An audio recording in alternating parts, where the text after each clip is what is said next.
जगतसिंहपुर जिला सियाली निकट में पुणी कूल लंघिला समुद्र प्राय 500 मीटर पर्यंत जनबसती आड़ को समुद्र माड़ी आसी सियाली गाँ समेत निकटस्थ चाष जमी में लुणी पानी माड़ी जाइए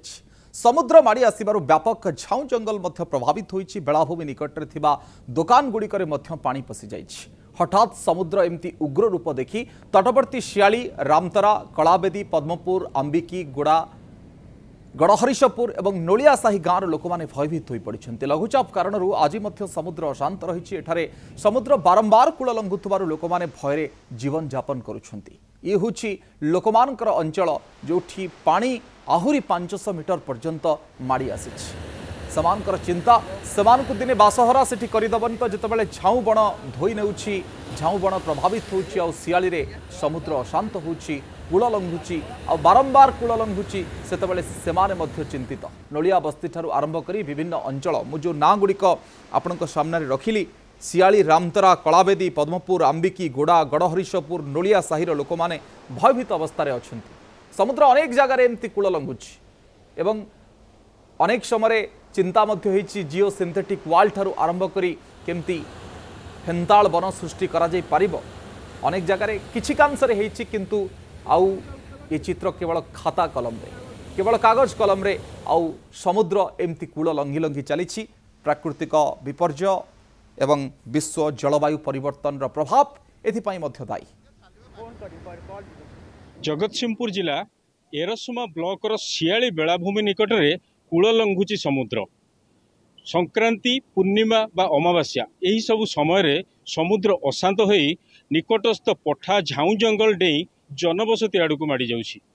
जहाँ को नहीं वर्तमान साधारण लोक माने जो रही स्थानीय अंचल से माने आतंकित रही एवं जहाँ आम देखीचु जितेबाला 5 वर्ष तले समुद्र जो 500 मीटर दूर से पानी रोला वर्तमान यह आसिक पाखापाखि 50 मीटर मात्र बाकी रही जो 50 मीटर कम रही जोटी कि पानी आसी पहुँची सारी। तेणुक जदि ए सबू देखा ताहले पानी प्रत्येक वर्ष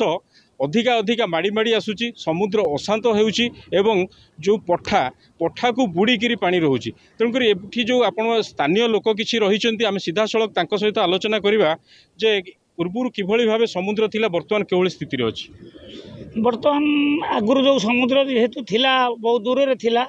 गत वर्ष एबे आमे जो जगह ठिया होइछु एठू निहाती 500 मीटर दूर रे गत वर्ष थिला ए वर्ष 2टा 3टा जो अमावास्या संक्रांति रे कूल लंघिला जे आमे काली ठारू देखुछु आज मध्य देखिछु पूरा 500 मीटर उंचा रे जुआर पशिगला जनबसती आडू। तेणु ये जो व्यू टावर टी थिला ता ऊपर मध्य पानी चढ़ीगला आम ये सांस्कृतिक मंच होइछि सांस्कृतिक मंच ऊपर पटे पानी जनबसती आडू आज भी मध्य जाइछि। अच्छा चाषबास ए सब रे कोन किछि चाष जमी संपूर्ण बुड़ी जाइए। आज पुणी आज जेहेतु चिता लगी अमावास्या रही काली की आहरी पानी बढ़ो आम जाचु अमावास्या 3 दिन पर पानी बढ़े काली की आहरी ऊंचा जुआर आसो। किछि पर्यटक मध्य आम सहित रही जो मैंने एठिक आसती बुलापी आज जदिव मेघपाग रही किसी लोक कम रही तथापि जो पर्यटक अच्छा प्रतिक्रिया नवा आगे आप सियाली की देखी आगुरी अतीत देखी वर्तमान देखुं कौन आपंकर अभिज्ञता रही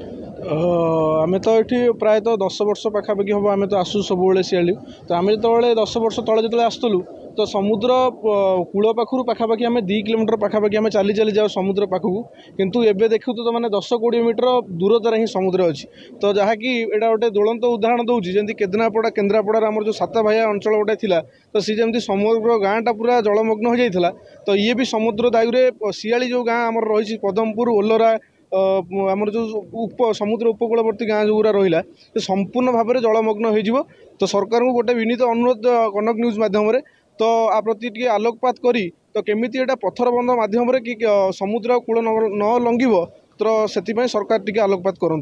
जमती आम शुणुले समुद्र आरे निकट भविष्य ये गाँ गुड़िक विलोप हो यही जो आशंका भय और आतंक रही ए सब प्रति दृष्टि दे टिके सरकार एप्रति जत्नवान हेबे बोली लोक माने जहाँ अपील करुले। अन्यपटे आम जदि देखा जो जगतसिंहपुर जिलार गोटे हूँ